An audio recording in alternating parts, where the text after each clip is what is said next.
Hello and welcome to another edition of Sri's Sunday New York Times Read Along. Our guest this week is Jim Heaney, editor and executive director of Investigative Post, a nonprofit news organization dedicated to watchdog journalism based in Buffalo, New York. They cover Western New York in terms of their area. My name is Neil Parekh. I am the executive producer and guest host of the show. I'll be in the big chair today. Sri is off this weekend. We're live on Facebook, Twitter, LinkedIn, YouTube, and our Digimentors website. We're looking forward to a great show. We're going to be focusing on journalism. We're going to be focusing on Jim's background and his career. We'll also be discussing, obviously, several serious issues, and dominating the front page, as you'll see shortly, is the crisis in Israel and Palestine. We'll share some thoughts about that later in the show. But for now, we want to make sure that you retweet on Twitter, share on Facebook, share on LinkedIn. Let us know where you're watching from. Tag your friends. If you're watching on replay, thank you so much for taking the time. We always appreciate folks watching and commenting after the fact, and we do our best to get back to you, particularly if you tag us in the comments. We'll make sure that if you're watching on Facebook, make sure you press play on the video. That way, if you do leave a comment, we will see you on the show. Again, we're live on Facebook, Twitter, LinkedIn, YouTube, and our Digimentors website. Let's go ahead and say hi to folks who are watching. We have a couple of early risers today. Doug Levy, as always, joining us from San Diego this time, not Northern California. Again, Doug, we always appreciate you joining at 5:30 local time. As a longtime radio guy, he's used to being up early. Doug also has a new book out, another edition of the Communications Golden Hour. Doug, we want to talk to you about that. Maybe have you on the show uh, after the new year, depending on our scheduling. But congratulations on getting the book. We have Jimmy Carter watching from North Carolina. Not that Jimmy Carter, of course, but Jimmy did join us last week, and it was the first time I remember seeing, or not last week, rather, 2 weeks ago. First time I'd remember seeing Jimmy comment. So, Jimmy, thank you for coming back. And if you're a longtime viewer and only recently started commenting, thank you for that as well. Jonathan is watching from the East Village. Jonathan, always great to see you. Thank you. Jonathan is a previous guest on the show as well. Diane Stefani is watching from Margate, New Jersey. Uh, Looking forward to an amazing show, as always, by the Digimentors team. Thank you so much, Diane. Appreciate all of your support and all the work that you've done, putting us in touch with some great guests over the last several years. The next person I want to bring on, Dr. Tachi, watching on YouTube, watching from Fort Lauderdale. Dr. Tachi, thank you so much. We want to have you back on the show as well. This is one of the things that we always appreciate about the platform that we use. We can stream to various channels, multiple channels at the same time. It's a slightly different experience, to be sure. But I know when I watch things on YouTube, I like to put it on my TV and sit back and get a bigger experience. So whether you're watching on your phone, on your computer, or your TV, thank you for joining us. And Dr. Tachi said she'd love to come back. So let's definitely get in touch on that. I want to do a quick hello to my mom. Hi, Mom. How are you? My biggest fan. Thank you so much. Always appreciate you watching. She offers a morning greetings from Hastings on Hudson, New York, from the house I grew up in. And she's sharing it's an upsetting time with the humanitarian crisis in Israel and Gaza and the war there. Absolutely, Mom. And I appreciate what you wrote on Facebook yesterday. I'll be sharing some thoughts a little bit later today. And we will talk soon. Let's see. Paula Kiger is watching from Tallahassee, Florida. Paula, always a pleasure to have you join us. Paula was a longtime producer of the show and is still a very strong supporter. Thank you for your retweets, Paula, and all your moral support over the years. Um, Liz is joining us from Jersey. Liz, curious, where in Jersey are you? I'm from New York originally, so that definitely rings true. That's how you say it down there. First time I remember seeing your name. So if it is your first time watching, let us know. And we're so thankful that you're joining us. As I mentioned earlier, our guest today is Jim Heaney. He is the editor and executive director of Investigative Post. And we'll certainly learn more about the Post, about the Investigative Post, a little later in the show.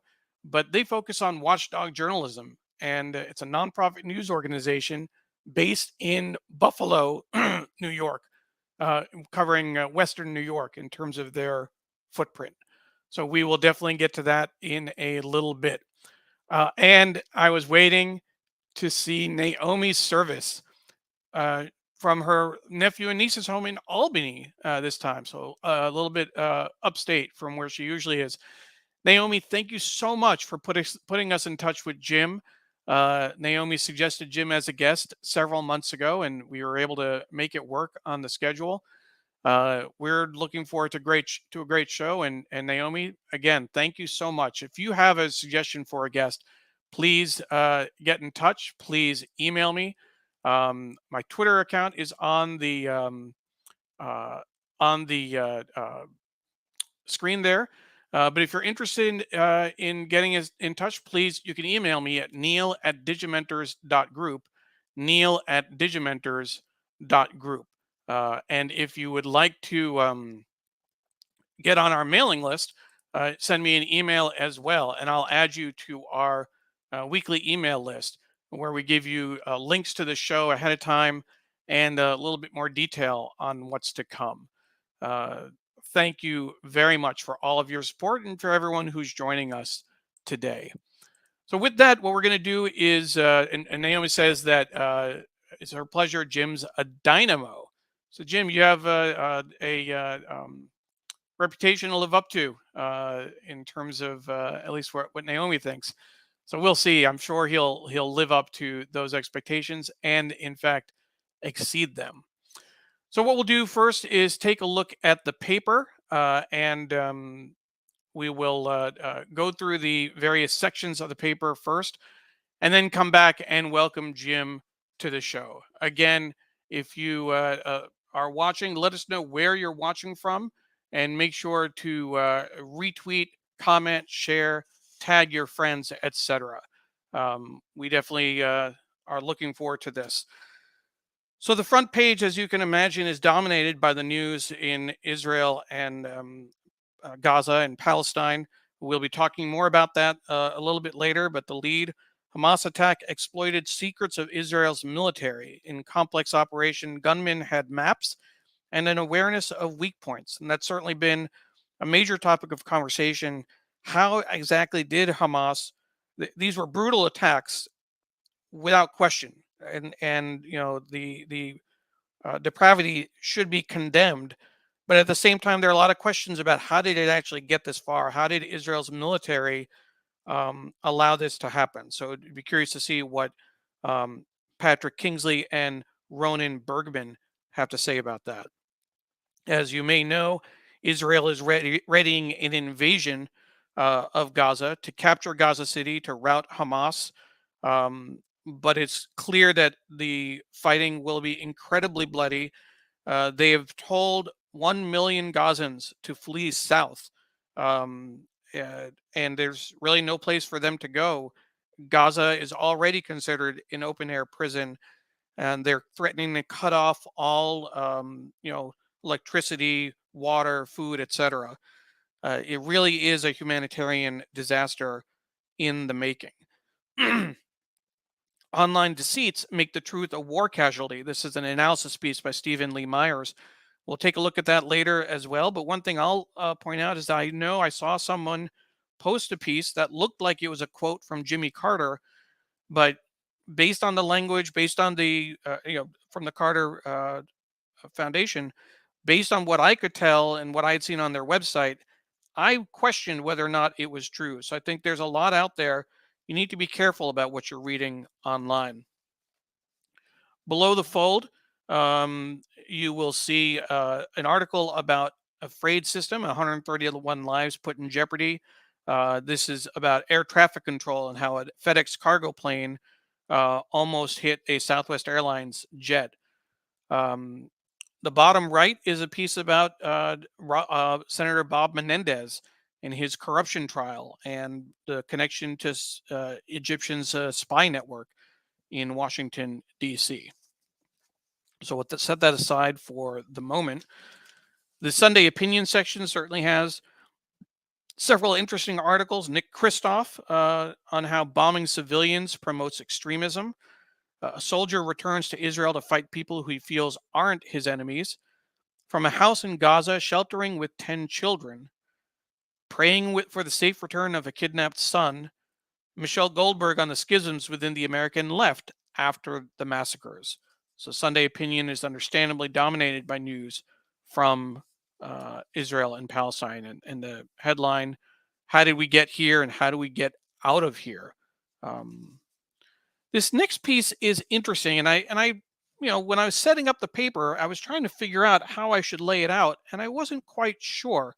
So we'll try and take a closer look later, but you see, a lot of social media kind of excerpts, and this is something, a special section, being 13.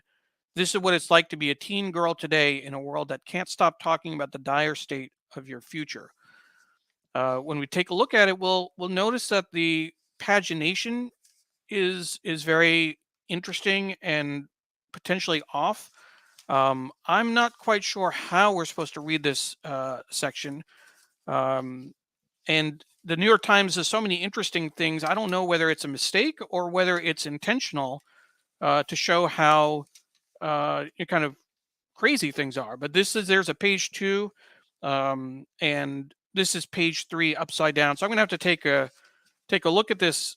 We'll take a look at it together for the content, but I'm going to have to study it to figure out what's going on. May have to look for some clues online.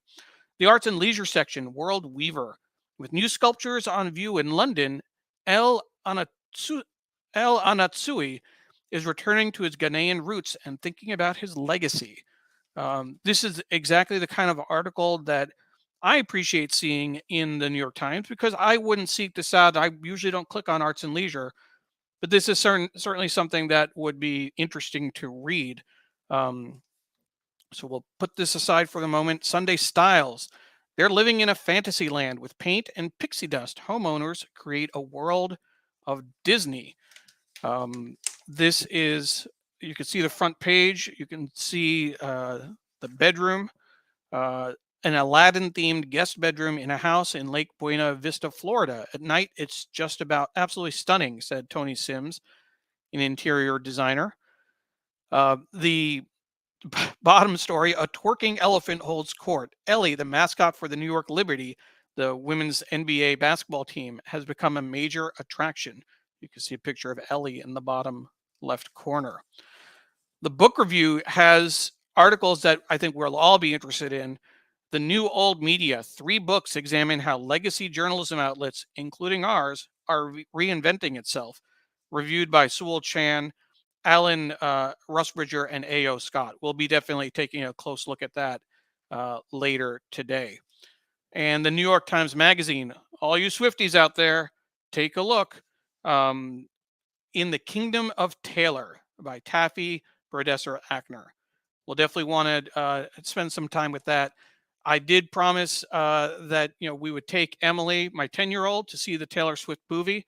I think I'm talking my wife into going because I don't know the music at all. I'm not sure. I mean, I don't know if I have to, as a father, do my duty on that, but I think Pam will have much more fun with it than I will.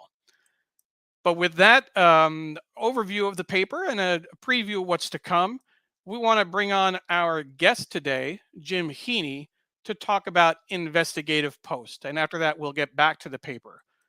Jim, welcome to the show. I would say it's nice to be here, but this is pretty early for me on a Sunday morning. So Well, there's also here is a relative term, right? Being in Buffalo. yeah, It's always fun when you're traveling and you talk about you're making reference to something. I always say here because my mind's back home, but I could be in California. yeah, So, yeah. but as you see, we have people watching from around the country, and they're all tuned in. They're looking forward to hearing more about the work you're doing up in Buffalo. So let's get to it. Tell us about you worked at the Buffalo News for 20 plus years, 25 years, 25 years. Yeah. 25 years. And was it one day you just got up and did you stand on a desk and say I'm out of here, or was it something that built over time and you finally made the jump? What was the leaving like? Well, I'm a bit of an entrepreneur. When I was 23, I started a weekly newspaper in Buffalo. From there, I went to work 6 years at the Orlando Sentinel, and then came home, joined the Buffalo News, and shortly thereafter started a hockey business that I did on the side and helped pay for vacations and putting kids through college and stuff. So I've always had that bug to be in business. And in terms of the evolution of me leaving, I worked in an industry that's been slowly dying for a while now. And when nonprofit news organizations started to take root, which was about the time that I left the paper in August of 2011. At that point, there were about 4 dozen nonprofit news organizations, and I had gone away to a conference to kind of check things out. And at that point, I had decided, it'd be nice if I spent the last 10 years of my career doing something other than working at a newspaper that was slowly dying. And so with the support of my wife, who was okay with me leaving a very secure, good paying job, she let me, change careers, so to speak, or at least change jobs, going from, one with great job security to one with no job security. But I didn't. There wasn't like a moment, but it over time, I wanted to do something different with my talents than just be a reporter at a dying daily newspaper. Doing something different with your talents, but using many of the same talents that you brought to the paper. So you took this leap, and I took a somewhat similar leap when I left United Way 3 years ago to join Digimentors. A legacy organization, a salaried paycheck. Uh, Going out on my own. Consulting is has been good to me. Thank you, Sri, and thank you for all the work, all the supporters that we have. But making that decision was certainly took a leap of faith. Um, when you started this outfit, now there other organizations have started nonprofit news outfits and started their own journalism. What did you have in hand to actually start this? What is a business, even though it's a nonprofit organization? You had what? A credit card, a computer, and a table. Is that like? Well, I did start. Is that enough? Yeah, well, it was. I mean, yeah, I started with my credit card. I didn't start with any kind of financial backers. I guess I had confidence that I could pull it off. Yeah, I started working out of a room at my house off the kitchen, and it was, it was, humble beginnings, long hours, but you got to start someplace, and it's usually just at the ground level. I don't think my experience was all that different from a lot of folks. I mean, there are now well over 400 nonprofit news organizations around the country, and a lot of them were started by people like me, refugees from the daily newspaper business that wanted to do something a little bit different. So yeah, I just I had faith in my ability to pull it off, and I went for it. And that was how long ago now? I left the news in August of 2011. I launched Investigative Post in February of 2012. So it's been 11 years plus. 11 years plus, and you celebrated your 10-year anniversary in the middle of the pandemic.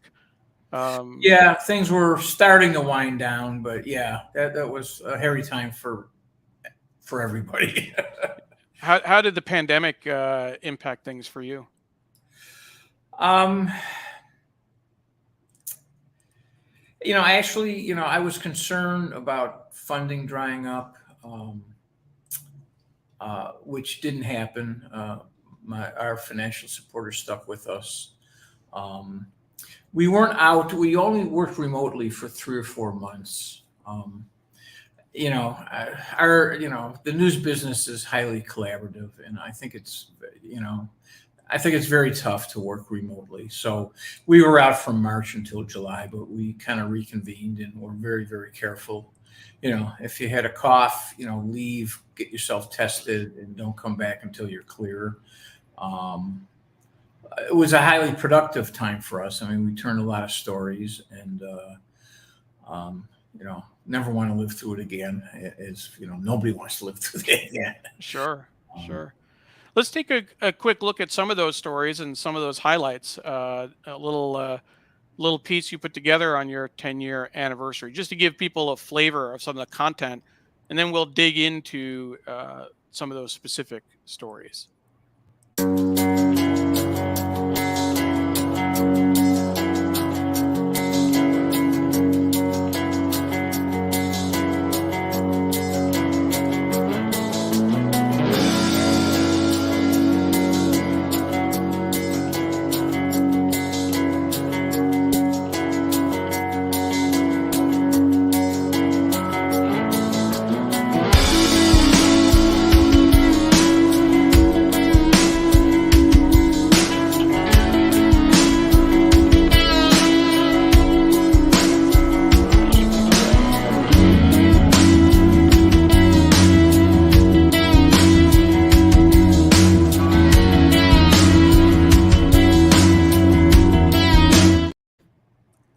And that's just, of course, a quick thumbnail of the work that you do.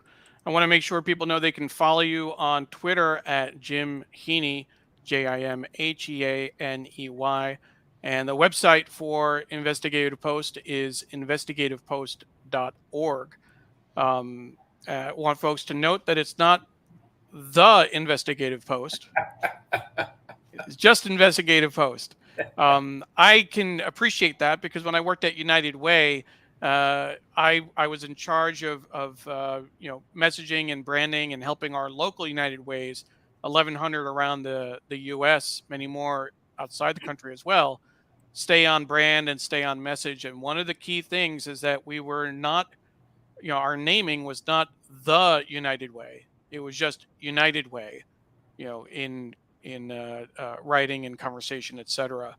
What were your thoughts on, just from a language perspective, and for some of the word nerds out there among us, why did you choose not to include the word the New York Times, the Washington Post, Buffalo News? I guess doesn't have a the, right? No, they do. Or do they? The Buffalo News. There was a news organization. We were talking about this off camera before we went live. There was a news organization that that didn't have the, and I drew inspiration from that. And for the life of me, I can't remember the name of the news organization that inspired, but I just thought it just seemed right. The seems to be just a kind of an extra word that isn't necessary. It's kind of like in stories, many reporters use that to excess. So I'm all about being concise. So great. Which my editors at the Buffalo News would find funny because I was in constant battles with them over the length of stories.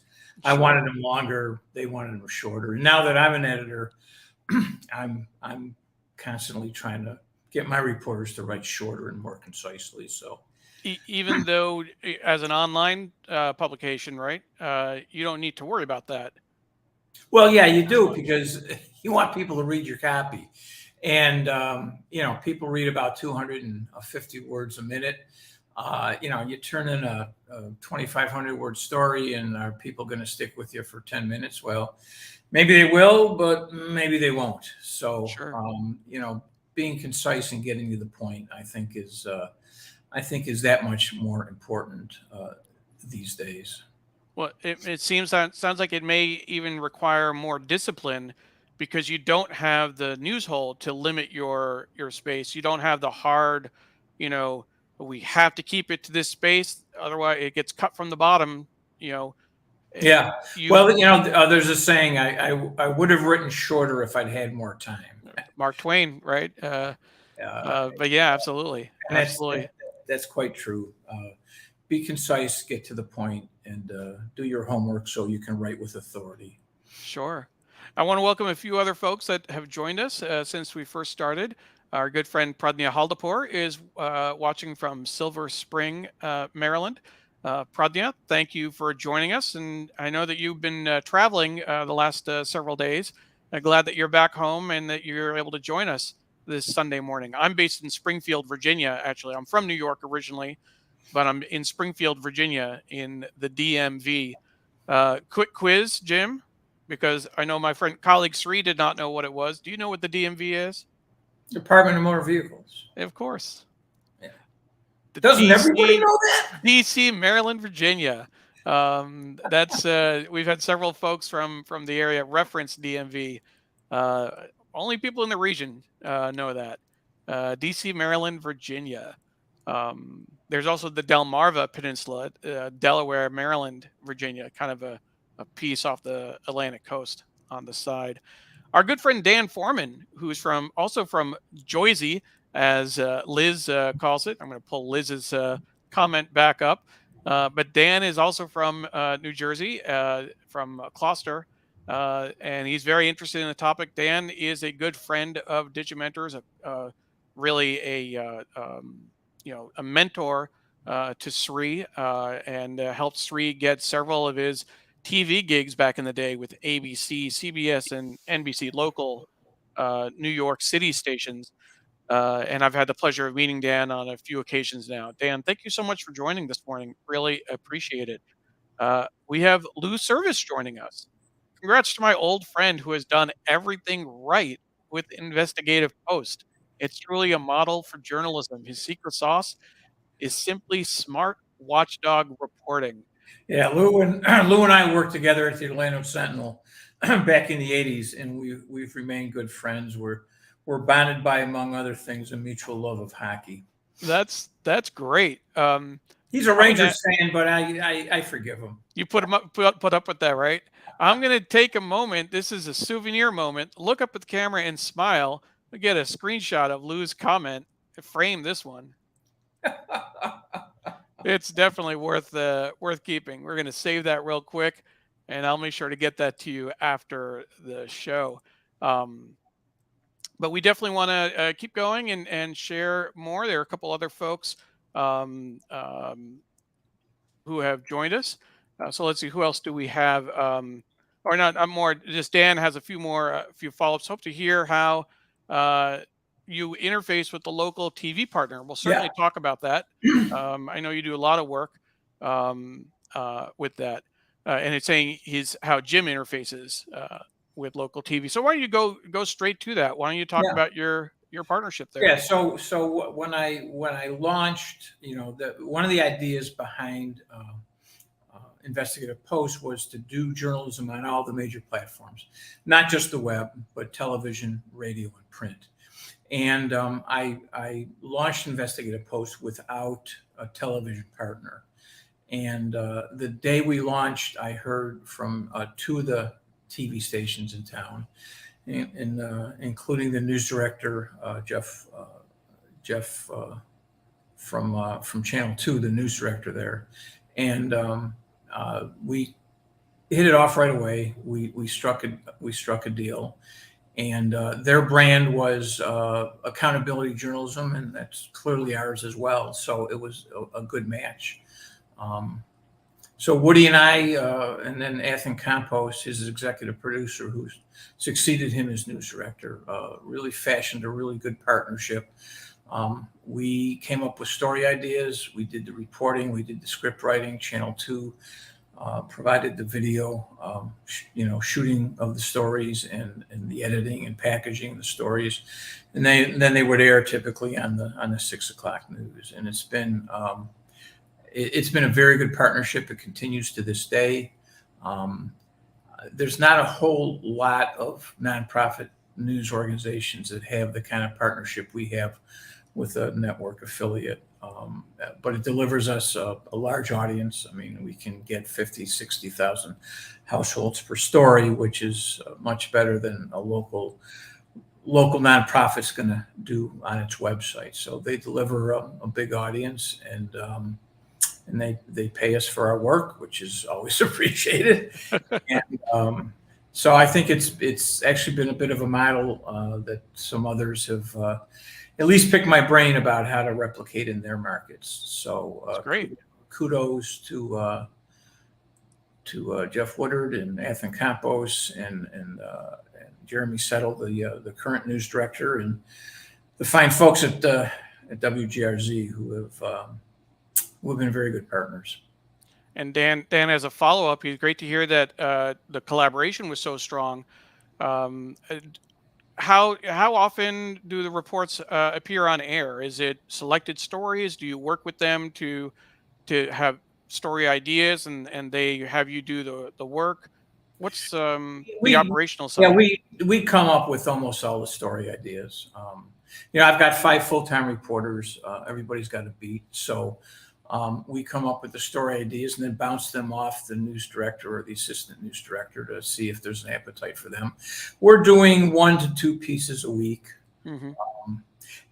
Doing television news was new to me. I was 56 when I left the news to start Investigative Post, and to be honest with you, I didn't have a whole lot of respect for local TV news when I was working in print. And I was going to ask you about that. No, I've come. Television news done right is very hard. It's more labor intensive. If you're a newspaper reporter, it's you in a notebook, or if you're on the phone with somebody, you and your keyboard to take notes. And it's kind of a solo existence until you file a story, and then you got to deal with an editor to edit your story, and then you got to hope that the copy desk doesn't screw up the headline. Mm-hmm.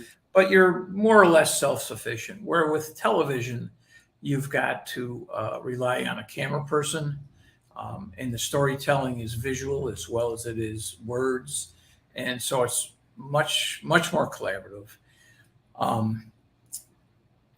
It's hard work. It's difficult work. I've come to have a great deal of respect for television news done right, because it is hard. The other thing is a lot of people don't want to get in front of a camera. They'll talk to you in a hallway.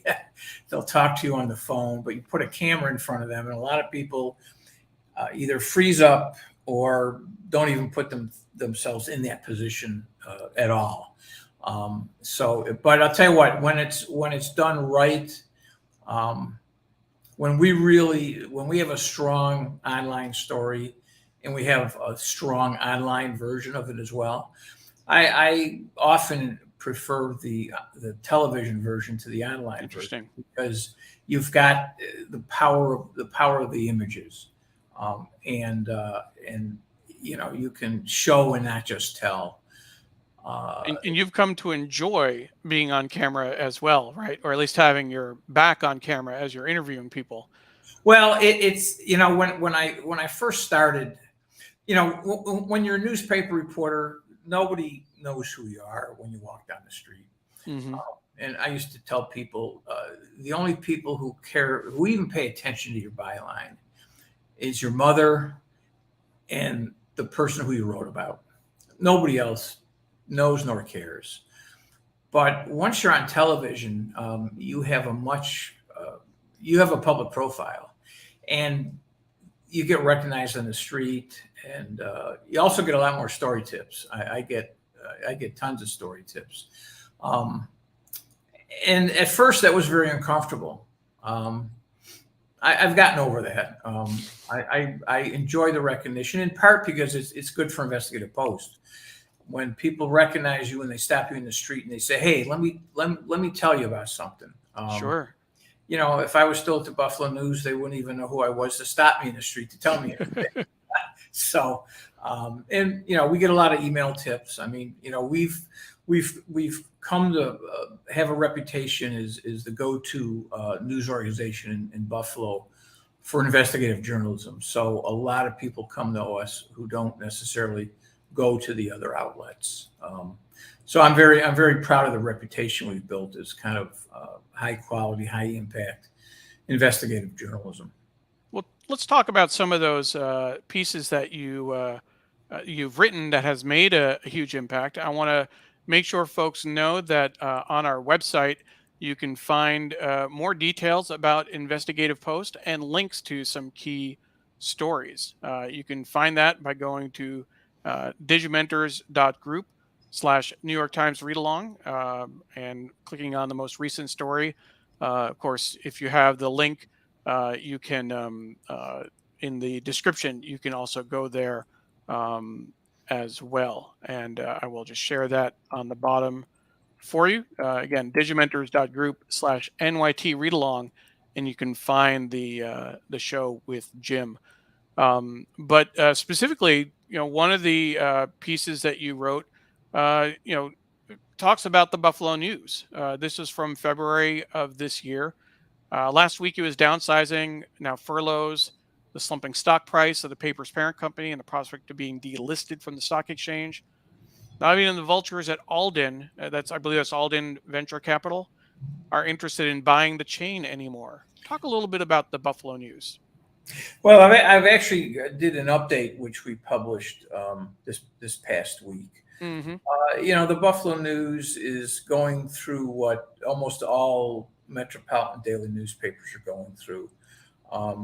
The business model has fallen apart. Daily newspapers used to rely on circulation revenue, advertising revenue, classified advertising revenue. Circulation is tanked almost everywhere. And an example, the News at its peak was selling daily over 300,000 copies a day. It's now selling about 35,000 copies a day.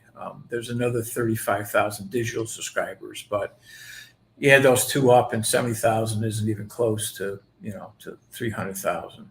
And that's going on not just at the Buffalo News, but it's that's the story there. That's the news story. Yeah. And Craigslist is kind of blowing up the digital or the classified advertising, and retail advertising. Stores and the like have found that targeted advertising on the internet it can be more cost effective than going in print.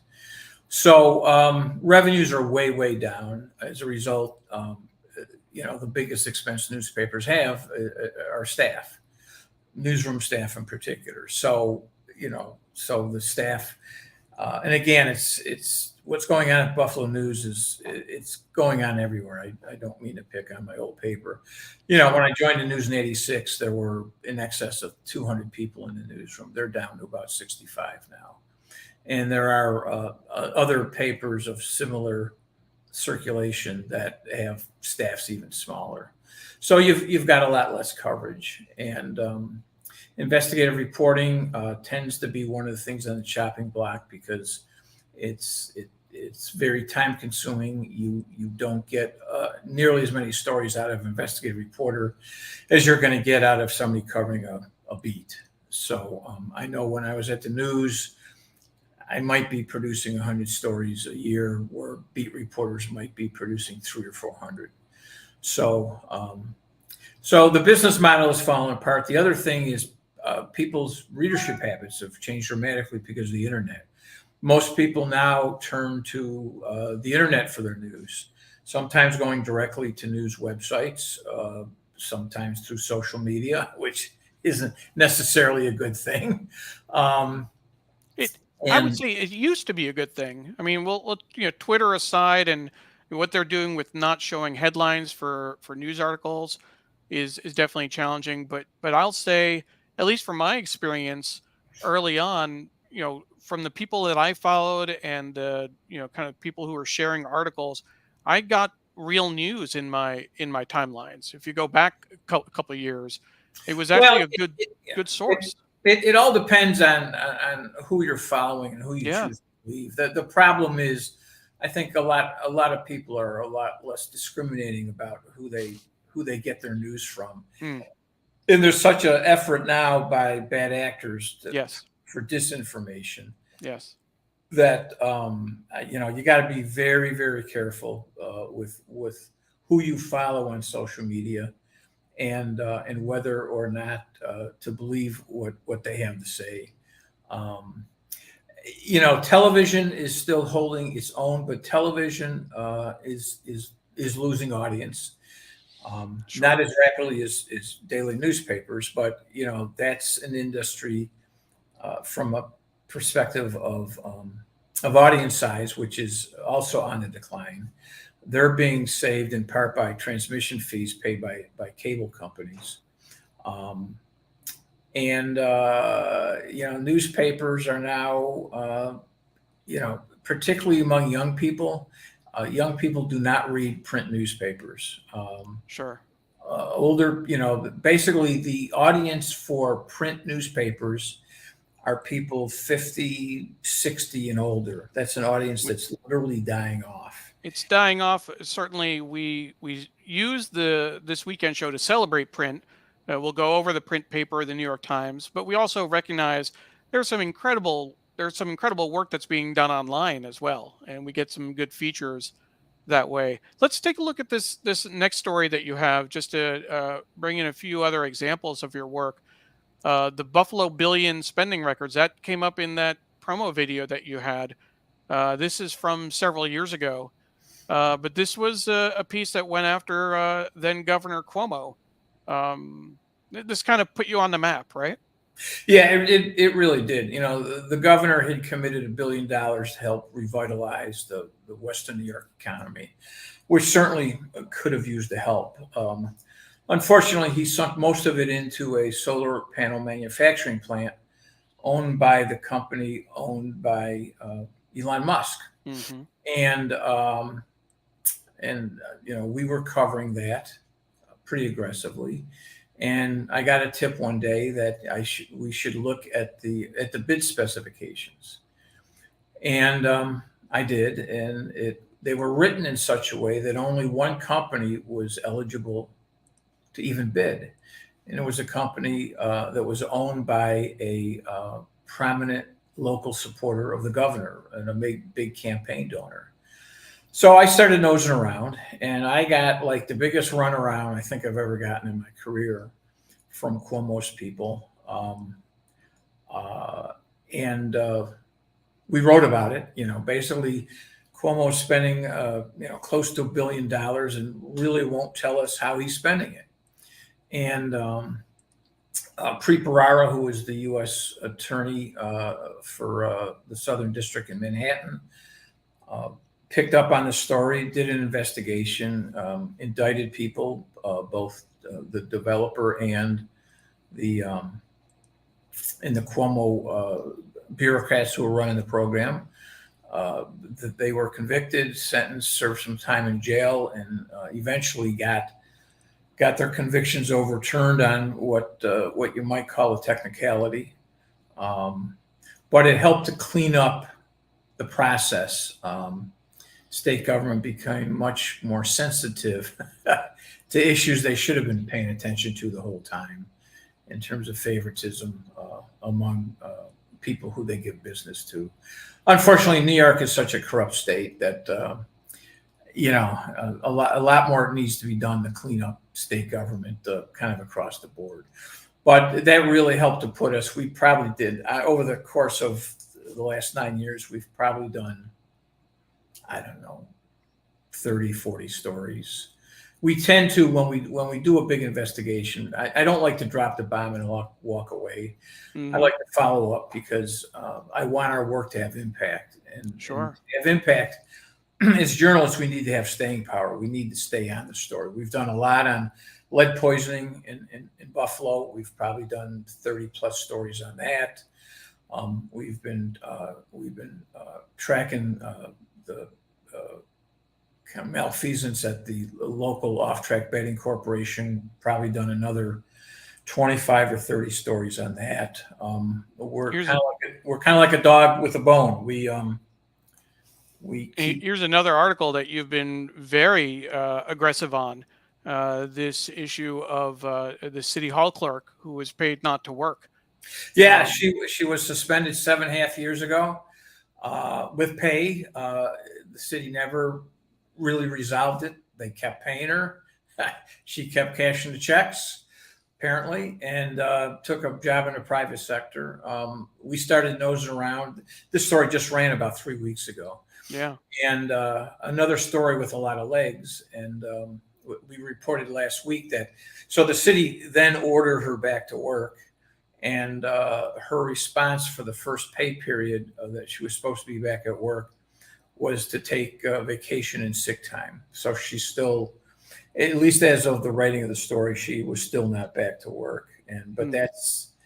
that's kind of like City Hall in Buffalo. Buffalo has a very poorly run municipal government by a mayor who's been in office 17 years now, been in office a long time, and entrenched, and does things that that keep investigative reporters busy. Sure. Sure. I think it's just another good example. One of the things that I want to make sure people know and to remember, I mean, that you're no longer financing this through your credit card. You've gotten some good support from foundations and others. But if folks are interested in supporting your work, they can actually donate to you and support your work going to investigativepost.org/donate. Tell us something about the role that individual donors play in supporting your work. Is this just, hey, we'll take a couple of dollars here and there, or is this how important is that role for you? Well, community support is vital. I mean, we're a nonprofit. About 25% of our income is earned income, primarily through the sale of our content to our partners, in particular Channel 2. But the rest of it is donations. I mean, we've got about 10 foundations that give. We've got about 40 major donors. By major, I mean anywhere from $1,000 to $50,000.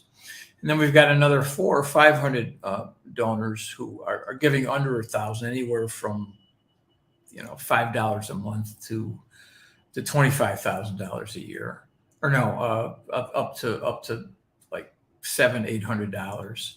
Our probably most common donor is someone who gives us $100 a year, or a couple of bucks a week. But so we're growing that base. We need to grow that base in order to. I have a saying that I don't repeat to a lot of people, but I guess I'll repeat it to you. And in order to raise hell, I need to raise money. Yeah, sure. And so we need to grow our staff. I started out with just me and then one reporter. We're up to 5 full-time reporters, and I've got an assistant editor. We need money to hire journalists, and so to do that, we need to expand our base of donors. So we're in the middle of we're about to launch our annual drive starting November 1st. Anybody who donates up to $1,000 that will be matched by other donors. That's great. Major donors. Newsmatch is the major outfit that helps to match donors, not just for us, but for nonprofits around the country. So yeah, we're a nonprofit, and like all nonprofits, we need the support of the community in order to fund our operations. And we're a growing operation. So I'm trying to grow our donor base so I can grow our staff, so I can grow our coverage. Sure. But great tagline. Help Jim raise hell. You heard it here first. Well, I'm not doing much reporting. I do very little reporting. I've got 5 very, very capable reporters. Good. And we punch well above our weight. Good. For 5 reporters, we do a lot of really good work. There's one other article I want to call up for you. This Buffalo's stonewalling city government, and your criticism of Mayor Brown. Talk about that. What's that relationship been like, and have you seen? I mean, are they all bad? Are they all crooks, or have you seen some kind of ups and downs with city government? I've been in the business a long time. I'm 68, so I've been in the business. I've been in the business since the late 70s. And once upon a time, you could call somebody in government, and they'd probably pick up, and decent chance they would answer your question.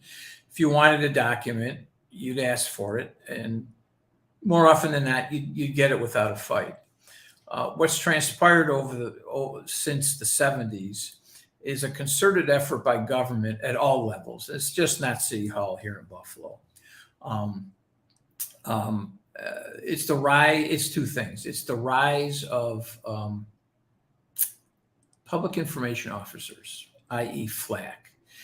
Now, like when you call state government or you call City Hall or County Hall, you're not, at least initially, you're not going to be able to get to the person you want, who's probably a bureaucrat, who knows what's going on, and you want to talk to somebody with firsthand knowledge of whatever it is you're reporting on. The FLAC's job is supposed to be to facilitate that 2-way. More often than not, their job is to make your job more difficult by putting up roadblocks, by refusing to grant interviews, or by feeding you spin rather than facts. And again, this is happening. It's almost a norm now. It's almost a norm. So that's one thing that's going on. The other thing that's going on is the FOI laws were passed, decades ago. The idea was to facilitate the release of public records to the public and to the press. And what government has done over time is use the FOI law not to facilitate the release of public records, but to delay the release of public records. And it's an epidemic right now. And I can tell you that, and I've filed over the course of my career hundreds of FOI requests. For you. New York State is brutal. It was brutal under Andrew Cuomo. It's just as brutal under Kathy Hochul. City of Buffalo here is brutal. A lot of some governments are better than others, but I think generally speaking, government has the attitude that these are our records and you're going to have to fight us to get them. Got it. Well, it's good. It's always good that we have someone like you holding their feet to the fire, so to speak, and making sure they can't get away with that kind of thing. Well, one of the things we've had to do is bring attorneys in. I've got a good group of pro bono attorneys that work with us, and we've taken to suing and being aggressive, because what government wants to do is wait you out, and a lot of news organizations do not have the resources to go to court. Fortunately, I've got attorneys who believe in our work, who provide pro bono services, and when we get stonewalled, we fight back, and on occasion we sue, and when we sue, we win. That's not a bad combination, a bad way to do things. Want to bring in a few other folks. We have Ron Thomas watching. from Toronto this time. Ron is based in Dubai, and sometimes it's a question of where in the world is Ron Thomas joining us from on Sunday morning. He's a former guest, long career in HR, and a great supporter of the show as well. Ron, thank you so much for joining us this morning. And going back to a conversation we were having earlier, Dr. Tachi mentioned that when we were talking about TV news, that it's clear there's a lot of other types of content other than linear TV. It's no longer the end all be all, especially for Gen Z and younger. A lot of people are getting their news from TikTok, for example, which has some, you which know, is not a good thing. not a good thing. But I think that there are arguments. I myself am not on TikTok, and I don't use it. But I think that if you make the leap from TV, from print to TV, it's not that you're getting your way toward vertical video in a 1 minute update. I mean, if you can provide a snappy report that will get your point across and at least raise awareness of the fact that the governor is doing X, or there's someone getting paid for a no-show job. um you got to hope that people will dig a little further and get more details, but at least this is a way of getting the headline out, right? Yeah, yeah, and that's the way we use social media, is to Yeah. raise awareness of our work, and give people at least the gist of the story, which means one of two things will happen. Maybe they'll go to the link and they'll read the story, or if nothing else, they're at least aware of there's some shenanigans going on, and with a little bit of a flavor in terms of what those shenanigans are. So it's a much different world than it was when I broke into the newspaper business. It's still a bit of the Wild West, and a lot of experimentation. And, trial and error, and the saying is fail fast. So we haven't had really any terrible failures, but it's constant experimentation, which smaller, newer, more nimble news organizations, I think, are better positioned to do that than the legacy media, which has their own traditions and their own inertia to overcome. Absolutely. I want to, before we leave Buffalo, so to speak, and move on to the rest of the paper, we do have a question from Lou, saying, was it those? This might be a local issue. Was it those bond issues in Castleberry that got you hooked on investigative journalism? Where is Castleberry? Yeah, Castleberry is, again, Lou and I worked together at the Orlando Sentinel. Yeah. Castleberry was a suburb that I covered. It was my first reporting assignment with the Sentinel, and actually, what got me hooked on investigative journalism was, I came of age during Watergate in Woodward Bernstein, and and I was somebody who wanted to be a newspaper reporter from a very young age. I either wanted to be a newspaper reporter or I wanted to play for the New York Yankees. There you go. And the Yankees didn't pan out. They never called. They never called. You didn't get a tryout like my. I never even got a tryout. My wife's uncle got a tryout back in the 40s. Yeah. Well, I never got to try out. So, and then Woodward and Bernstein were big influences, and part of it is just an extension of my personality. My best buddy once said, I had the perfect job for me.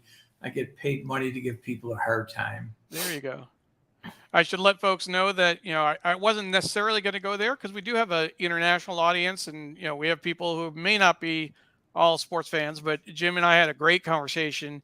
We're both very, very strong Yankee fans, with about 10 years apart in terms of where we came of age watching the Yankees. We're almost 20 years apart, unfortunately. Age-wise, but we were talking about, kind of particular years or 20 years. I guess 63 was your big year, right? So mine was 80, '81, I guess. But it's always great, and we've had several Yankee fans. I actually interviewed Jack Curry on this show last summer. Talk about a life highlight. We also did a great celebration of the New York Times Sports Desk. So that was great. Claire Smith and some incredible New York Times sports writers on that show. We'll even yeah, it was just really great. But we definitely enjoyed that. I wanted to talk though about a serious issue in Buffalo, the shooting that took place a couple of years ago at the Top Food. How did Yeah, Taft Mark. how did you cover that?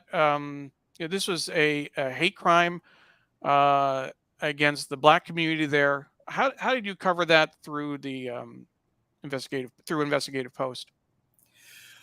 We didn't do a lot of spot news on it because spot news is not what we do. We do investigative work. Um, I actually did. The Daily Beast retained me and another reporter to do some spot news. Hmm.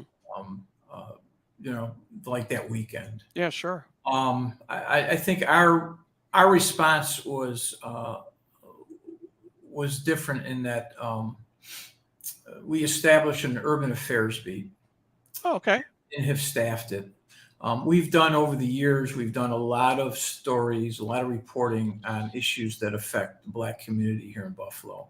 Buffalo is one of the most impoverished cities in the country. It's highly segregated. It's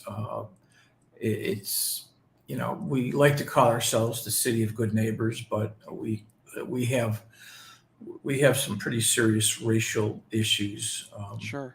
And so we've over time we've done a lot on lead poisoning, which affects kids of color in Buffalo's inner city. We've done a lot on police brutality in Buffalo, Sure. and so I established a urban affairs beat and hired somebody to work that. We recently added a criminal justice reporter who's looking Good. at issues that clearly affect Buffalo's Black and Hispanic community. Um, uh, we some of our other beats have taken on a urban affairs component as well. So what we're trying to do is do deep dives on the issues Sure. and try and bring a spotlight on not only what are the problems, but what are the solutions to those problems. And Buffalo has some deep rooted problems, and political leadership that really doesn't want to face up to them. Um, Sure. so we're in it for the long haul, as opposed to spot news. The impact on the community at the time was. Obviously, the Black community was in shock and fearful. The white community responded with sympathy, but there has not been in the last year and a half. There has not been any kind of meaningful structural change. Um, everybody kind of said the right thing and then went back to doing. Some of the foundations in town are devoting some resources. Government is not really responded in any meaningful way. City government, in particular, Hmm. we've got a Black mayor, we've got a Black common council president, but you never know it by the kind of indifferent response that the city government has had to the underlying problems that confront people of color in this town. So I want to draw attention to Southern Poverty Law Center. They launched. They're really behind the Hate Crimes Awareness Month. This campaign they launched in October. The Buffalo shooting was certainly one of the examples. We're proud to be working with them to support this work and share not just that example, but they're unfortunately there are too many examples to count. Violence against Asian Americans, Latinos, the Jewish community, etc. And so this is something that certainly want to encourage people to take a look at and think about in that context. Um, and it's great in terms of what you're talking about. It started off with there wasn't any spot news reporting, but the response that you've had as an institution, I think, it is definitely telling, and really the steps that people should be taking in response to something like this in the sphere of influence that you have. At 9:35 on Sunday morning, I want to make sure we get some time with the New York Times and move to the paper. But again, I want to encourage folks to check out investigativepost.org, watchdog journalism in Buffalo, New York, serving Western New York. Jim Heaney has been our guest, and great conversation around nonprofit news and investigative journalism. But with that, let's take shift gears a little bit and focus on the newspaper. There's certainly a lot of news to cover in Sunday's paper. We'll see how far we can get um, with the news of the day. So as we mentioned, the very first, the front page has some really incredible stories about what's going on in Hamas in Israel with Hamas's deadly attack last week. Um, and I see that we lost our New York Times camera. Sorry about that. Let's bring that back on. There we go. There's the newspaper. So I mentioned that we had the attack on Israel, and I want to let folks know that if you're interested, it's certainly been a huge issue and a lot to consider on different sides of the issue. I actually wrote a blog post about it. I'm just going to share that right now in the comments. Um,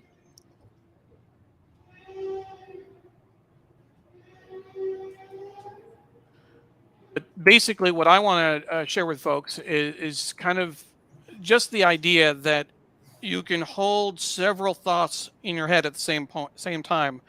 That Hamas's attack was brutal and just has to be condemned in the strongest possible terms. Um, that people should understand that Jews in the U.S. in particular are facing a rise in anti-Semitism. People are fearful, and at the same time, Palestinians have suffered generational trauma going back to the Nakba when they were kicked out of Palestine. That the humanitarian crisis in Gaza, again, it's all on the front page with Israel, preparing an invasion, is going to be devastating. Moving 1 million people south is just a recipe for disaster. All of this at the same time that Israel does have a right to defend itself against terrorists. These are all maybe seemingly conflicting ideas, but they all can coexist at the same time. You can have a complex look at this issue. So if you're interested, definitely encourage you to read more on a blog post that I have, and I'll share it with you. It's at neilparekh.org. You can find it on my website. Let's see. We'll put I put the link in Facebook for you, and we will show it on the screen real quick, just to give you a sense of what it looks like. So right here, what I do is I collected a lot of my thoughts, but also sharing, some thoughts from friends of mine that I've been talking to over the last several days and what they've been sharing on social media.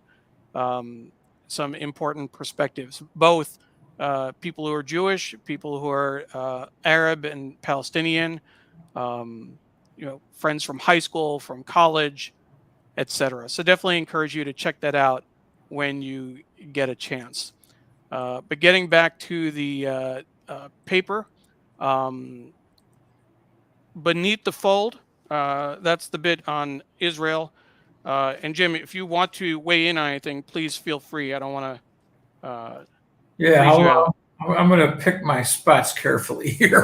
Absolutely. I understand that. That's just something I felt was important to share. Let's take a look at what's in the front page section inside the paper. We actually had inside pages 2 and 3.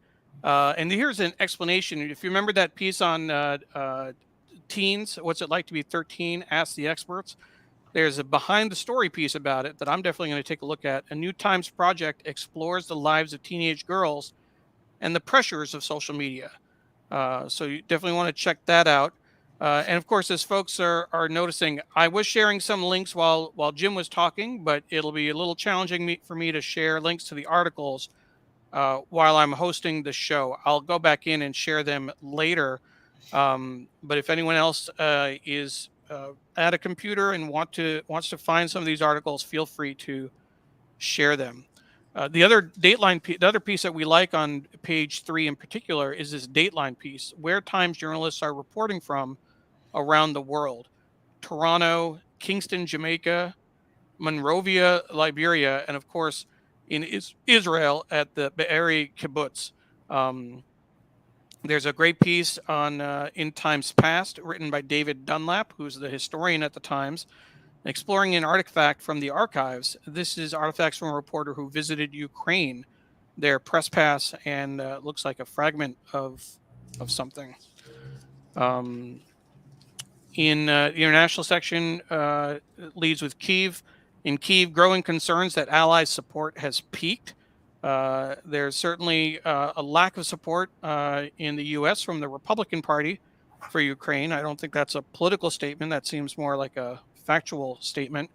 And there's some issues, in Europe as well in terms of support for Ukraine. Here's a full page ad from Palantir Technologies. Palantir stands with Israel. We always pay attention to the ads in the paper because you don't see that when you're looking online in the same way. Video Cameo shines light on domestic work. Labor rights remain uneven worldwide. You spent time with the Buffalo News Guild, right, Jim? Yeah, I was heavily involved for about 20 years. So Yeah, I'm a proud union guy myself. My mom was a member of SEIU 1199 in New York as a social worker, and I actually got to work with SEIU, the Service Employees International Union, in Washington State, serving long-term care workers.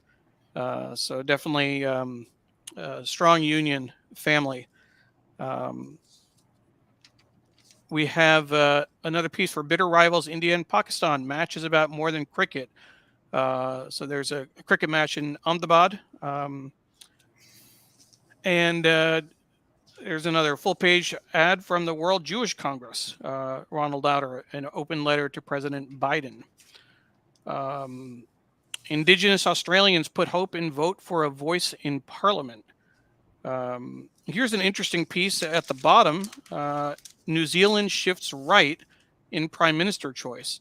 So if folks remember, during the pandemic, Prime Minister Jacinda Ardern maybe, was hailed for not just their response to the pandemic, but also the response to a mass shooting incident. She resigned earlier this year, and the person that was picked to replace her in an election is farther to the right and is a former CEO, I believe, of Air New Zealand. So New Zealand is definitely taking a turn in their politics. Here's an interesting piece. Online deceits and AI are making the truth a casualty of war. And Elon Musk's assurances about the platform X have been sharply criticized. Here's coverage of the war in Israel and Gaza. This is the piece about Hamas exploiting secrets of Israel's military in its complex attack. Here's a piece about 1 million Palestinians being displaced in an exodus from North Gaza. There's Palestinian citizens of Israel are wary, weary, and afraid. And then this piece, young Jews in the U.S. feel an isolating grief. shock, and a sense of helplessness loom. So there's some of the themes that I mentioned earlier when we were discussing this. United in outrage and grief, Muslims in America search for solidarity. Worshippers at prayer on Friday at the Islamic Center of Southern California and Los Angeles, where security has been strengthened. Again, there are a number of angles on this story. The national section at New England Fair. At a New England Fair, llamas are more than a sideshow. Not sure where they're going with this. Yeah, really. What's that about? West Springfield, Massachusetts. The lead, it took Diego Camacho nearly a year to construct a competition-worthy Aladdin genie costume for his llama. He had to sew a form-fitting gold garment for the animal's body, face, and tail, plus matching gold stockings, and construct a 3-foot-tall genie to ride on the llama's back. This is always challenging when you're looking for a nut graph real quickly. While South American llamas are beasts of burden that haul bushels of corn, North American ones are more apt to be fussed over pets that are shampooed regularly and rented out as photogenic wedding guests or even golf caddies. I think I found it. That's what this article is about. Only in America. Right? I think there have been several examples when llamas have escaped as well. You see them on the news going through the street. I kind of remember that. This is a big article about Senator Bob Menendez. A road to metals for clean energy could also harm Alaska's environment. Above an Ambler Metals mining site in northwest Alaska, a road to an area with copper, zinc, cobalt, and other metals would cut through gates of the Arctic National Park and Preserve. Here's a piece about that close call. This was in Austin, where a FedEx jet almost collided with a Southwest Airlines flight.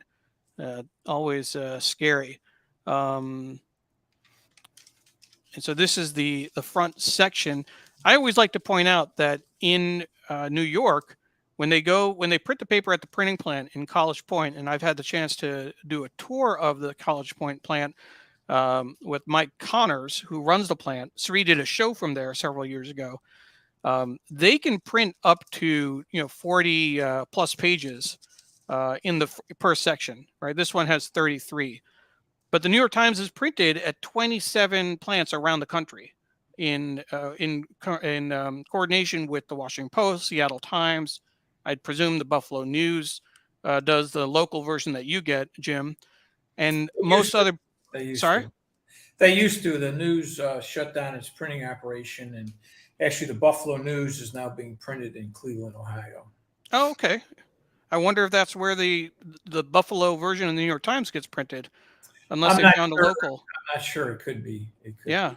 But they, what happens is other printers can't print the full A section. So you almost get like a second part of the book. Yeah, that's what we get in Buffalo. Right. That's where the sports section is typically tucked into the back of that. So it'll be different, I think, for each one. I would find it interesting to see which articles are in this kind of extra section of the A-book, because it gives them a little bit more visibility. Sometimes they do try and plan it out so that they get a good article in there. Sometimes it's random.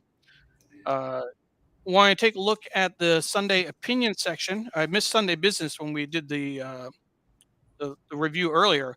An important article: can you hide a child's face from AI? For years, parents have fretted over sharing images of their children online. New technologies present a more urgent risk. Definitely want to take a look at that. Actually, I find the best part of the Sunday business section. Yeah. On the second to last page, it's the what are houses selling for in real estate in different markets. Yeah, we go. It's the very bottom. Very bottom. Right there. Yeah. What is it today? Canosa Lake. $500,000. Yeah, $500,000. Canosa Lake, $500,000 for 1,900 square feet. But I don't know where Canosa Lake is. Do you? No. Driving to Albany or New York City takes less than 3 hours. It's 10 miles from the Pennsylvania state line. Gotta be the southern tier then. Another, it's a similar price, $500,000 gets you 3,000 square feet in Detroit. And $500,000 gets you 2,000 square feet. So just similar to Kenosha Lake, that's in Atlanta. So that's interesting. Yeah. What can you get for that money? Um, there are other parts of the business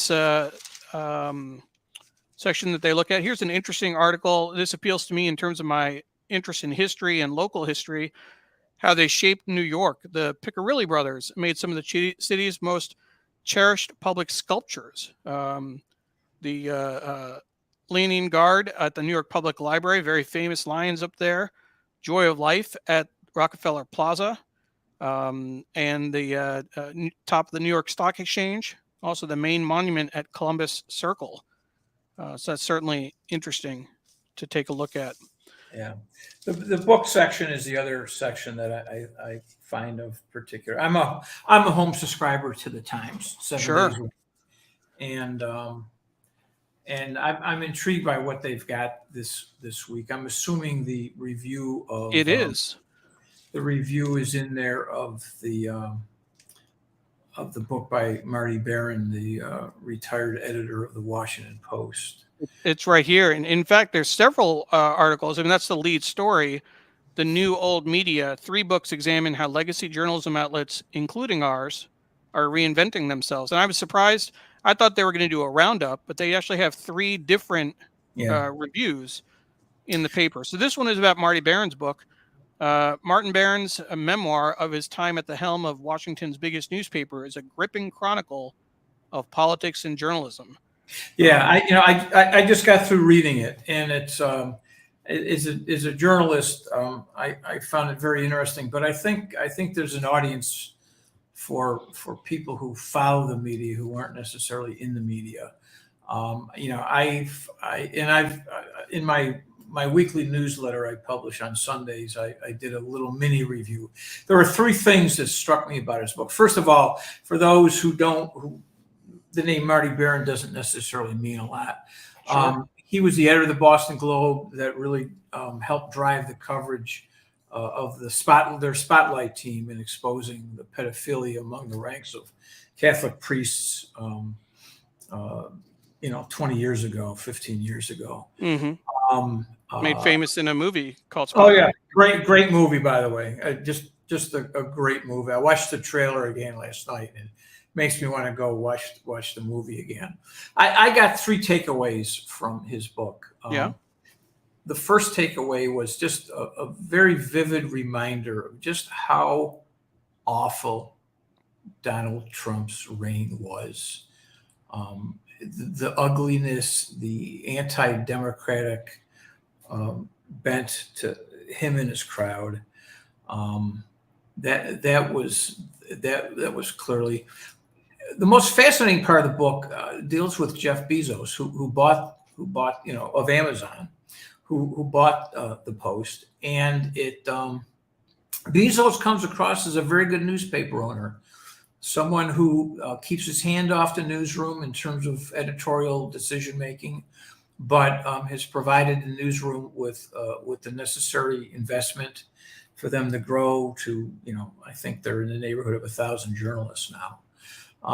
And the third part that struck me was his reasons for leaving, and some of them had to do with health. But more than anything, my reading the book was he just got tired of the BS that comes with running a large organization. It just kind of wore him out. And his last chapter was particularly good. He kind of looks back at the business and looks forward and really makes a very convincing case for why journalists need to stick with traditional values rooted in, among other things, objectivity, and the need for the press to do its job because democracy is under assault. And it's not just under assault because of the right, because of Trump and people on the right. The fact that most reporting in local markets, the heavy lifting continues to be done primarily by newspapers. I mean, I talked about the Buffalo News a little earlier in the show, but the news, for all its challenges and troubles, still has a core of good reporters who are doing good work, doing necessary work. And we've got, I mean, every outlet's got some good reporters doing good work. But the fact is that there are across the country, there are tens of thousands fewer reporters than there used to be, and that poses a real threat to democracy, because government that's not being watched is going to drift toward self-interest, corruption, and other malfeasance. And let's repeat that for folks in the back. Government not being watched is going to drift toward malfeasance. Yeah, I mean, they're just, there are good people in politics, but there are a lot of bad people in politics. And if you don't keep an eye on them, their instincts are going to be toward self-interest, not the public interest. And the real danger with what's happening with daily newspapers is that there's fewer eyes watching these folks. And the rise of nonprofit news outlets like mine can make a difference, but you can't lose 125 journalists from the daily paper and make up with it with 5 or 10 journalists at the local nonprofit. So sure. I think people should have a real concern about the future of our democracy, not just because of people like Donald Trump, but because the business model has imploded for daily newspapers. And there's just a lot fewer reporters keeping an eye on people in power, and not just government, but corporate power as well. I fear for our democracy in the long run. In addition to the piece by Marty Barron, there's the book, there's a piece by Adam Nagorny about the New York Times, inside the rivalries, feuds, triumphs, and failures at the New York Times. His book, How the Newspaper of Record Survived Scandal, Scorn, and the Transformation of Journalism. I'm reading that book now. Are you reading it? I'm 2 chapters in, and the writing is fantastic. We're definitely reaching out to Adam to see if we can get him on the show. He's really good friends with book too, because he still works there. Yeah, Dan still works there. He and Dan Barry are very good friends. Dan is a friend of our show, has been on multiple times. There's another piece about Fox, The Fall, the End of Fox News and the Murdoch Dynasty by Michael Wolff. Michael Wolff predicts the collapse of Rupert Murdoch's cable network and recounts the recent tumult there. So, I mean, this is the book review. We always like looking at the book review, but for journalism folks, this is there's a lot of great content this week in the book review. I want to take a moment to look at this piece about being 13, what it's like to be a teen girl today in a world that can't stop talking about the dire state of your future. As the father of a preteen, and I know several folks watching have teenage girls, this piece about social media is really interesting. And again, I'm still trying to figure out what they're doing with the layout, and whether I never know whether it's something intentional that they're trying to make this make a point with this, but they have. We'll just go through this. Well, I think maybe that's how you're supposed to read it. I think I just figured it out. It's a different fold. It's instead of you read it this way, top to bottom, instead of sideways. Yeah. 3 Girls, 1 Year by Jessica Bennett. These are the 3 girls. A note from the editor and mom of a 13-year-old at the bottom. I cracked the code. These 3 girls that they're focusing on, and then you flip it up to see this piece about Addie and her headline, I Need It, I have a very close connection with my phone. I don't know if that's weird to say. It's hard to be away from it, and I do feel cut off from my friends. So I'm just going to keep... sometimes the design desk at the New York Times gets a little too cute. I'm constantly amazed at the design of the magazine. Yes. And how they just sometimes they like the way they cut and paste headlines and stuff, and it's like, what are you trying to make it hard for me to figure out how to read this headline and what the story is real about? I mean, I think the Times on balance is a great newspaper, but sometimes their design desk is just a little out there. I mean, I literally did in the beginning. I just did not know how, and I was supposed to read this piece, but then figured it out. It's this kind of flip book from the top. Adult girls are worried. These girls have advice, and then it ends with the bottom. So that's an interesting approach that they took on that piece. But you mentioned the magazine, and we're talking about teen girls. I think we have to spend some time with Taylor Swift before. I know we're hitting 10 o'clock. Do we have to? We have to just a little bit. Just a little bit. This movie came out this week. And the headline, "This is not a Taylor Swift profile," which I think is really, really interesting. So let's just take a look at, you talked about what they do for layout. We'll just flip through the pages real quick, and then we'll call it good. This the culture issue, and let's see here. So this is not a Taylor Swift profile.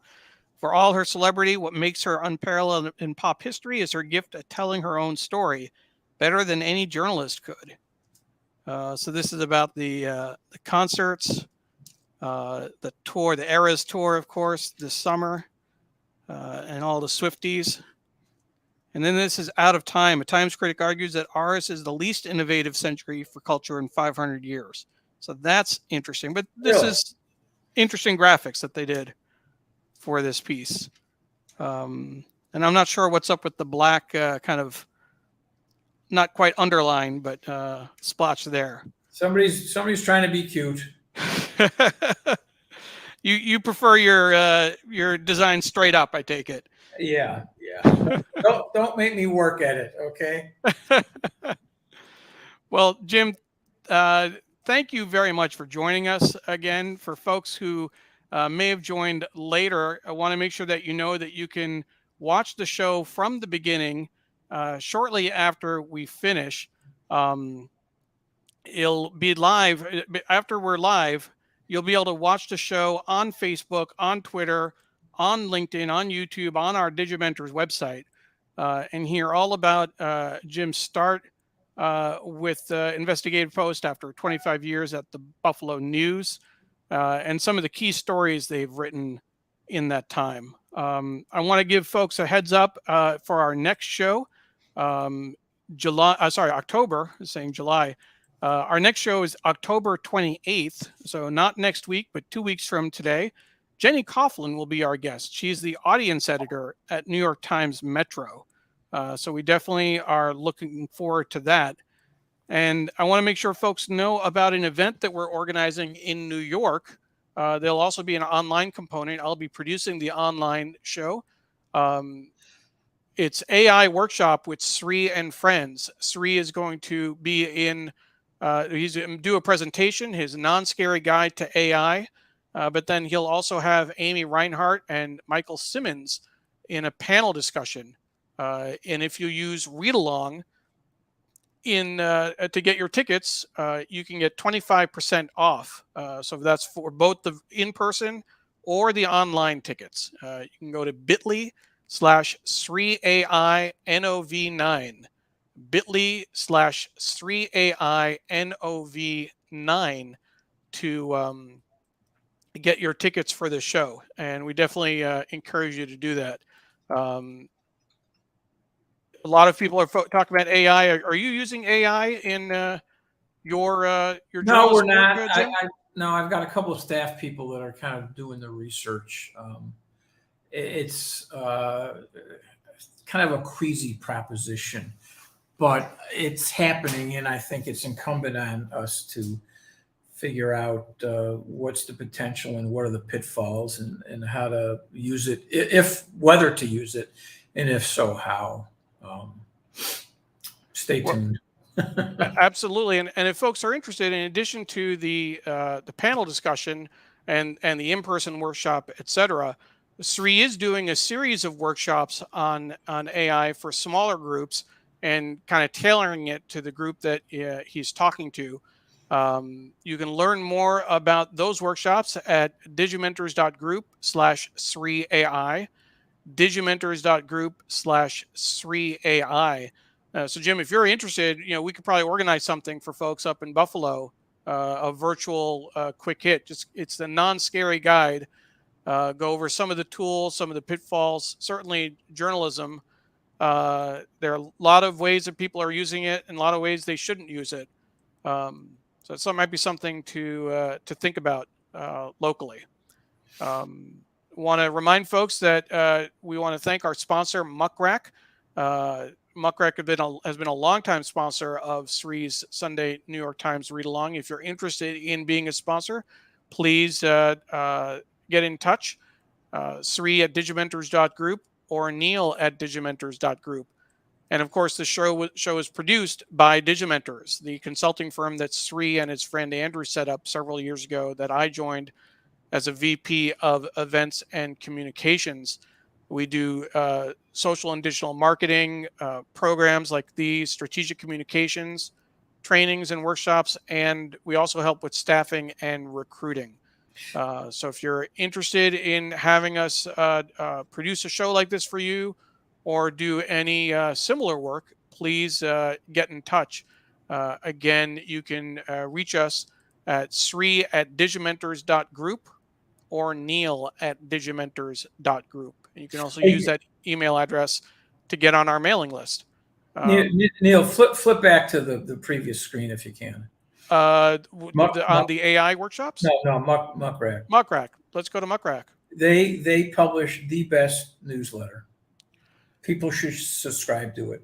It comes at most days at lunchtime. It's a great synopsis of the news. It's got kind of enough of an attitude to kind of keep it interesting.